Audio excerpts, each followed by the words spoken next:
So, does anybody have any questions about kind of what we're talking about? We kind of didn't really talk a whole lot about real estate. We talked about ministry into real estate, which is what. Question for Bill. What do you do when systems in ministry clash? And the area that comes up for me would be non-payment of rent. Non-payment of rent, good point. We're to be good stewards of what's been given to us. If, depending upon the tenant and their situation, we might work with them a little bit. There are organizations out there that will actually help tenants with their rent, would help them with food. And so those are the social services that we have at hand that we can recommend into a tenant situation. If the tenant is just, if the tenant is one that is just causing trouble, they're just a troublemaker, and then they're going to be out.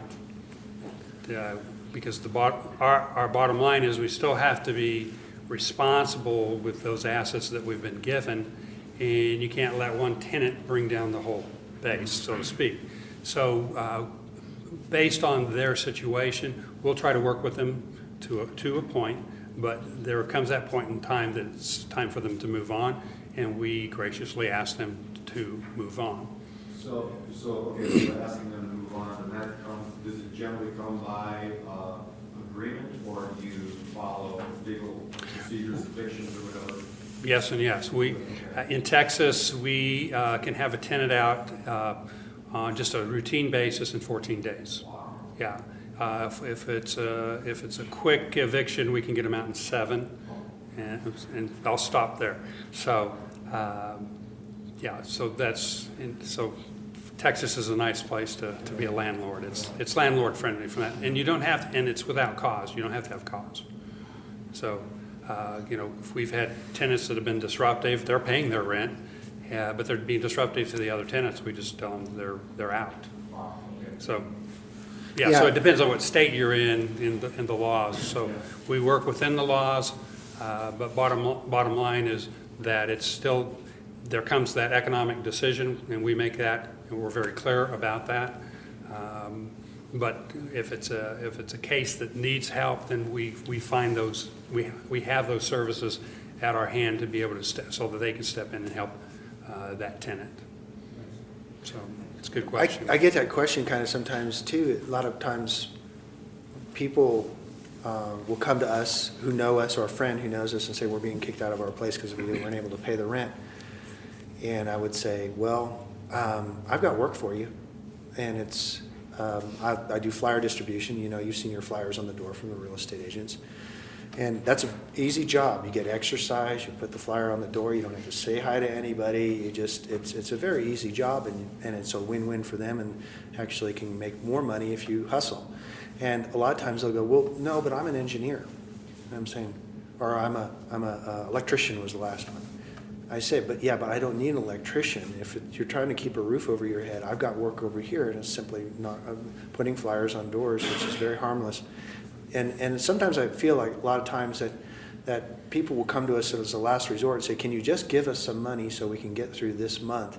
Because we're in a business, people think that, or you own your own business, or you appear successful, you have this extra money to just hand out. It's kind of like what Bill's saying about just not being able to be good stewards. It's not a good steward to give somebody their rent just so that they can have the same problem a month later.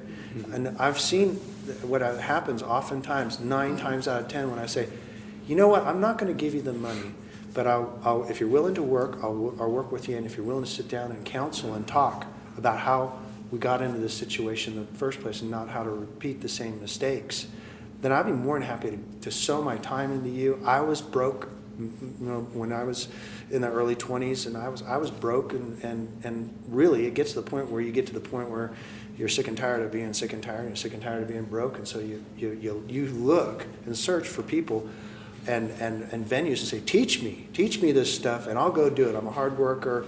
I just don't want to be broke anymore. And 9 times out of 10, sometimes I don't find that people really want you to solve the problem. They want you just to give them the money. And the same thing with apartments and being a landlord. It can be tough because that as a landlord where I manage my own properties, you know, my wife is got a soft heart, and then you hear the whole story. You know, this and then this and then this and then this, and really, you know, sometimes, like you said, sometimes we'll give them a break. And there were times when complete dysfunction happened. One time we were in a single family house of mine that got trashed. The lady was on drugs. Now they were great going in, but you know how life changes. And they got a divorce, and the whole thing fell apart. And if we fixed the house back up, put it back on the market, never chased them, because it was like we knew there was already so much dysfunction in the thing that we just wrote it off, $6,000. And I was at a Bible study, and the gentleman walked in, and I was like, this is strange. I was like, this is kind of strange. Being in a Bible study, and now I see this gentleman, and I'm like, kind of looking at him. He's not looking at me, and I'm kind of looking at him. And I went and talked to him later, and it was actually his twin brother. And then he told me the whole story about how the problem, and that his brother really tried to help and work it out, and actually thanked me for not going after him, and how they as a family gathered around them, and not that if we went after him and tried to devastate their credit and, you know, and keep them from renting the next property, that it really would have been tough on them. And so I guess that was my blessing through this. It wasn't about the money. It was to have his brother come and say, thank you for helping my brother out by not going after him.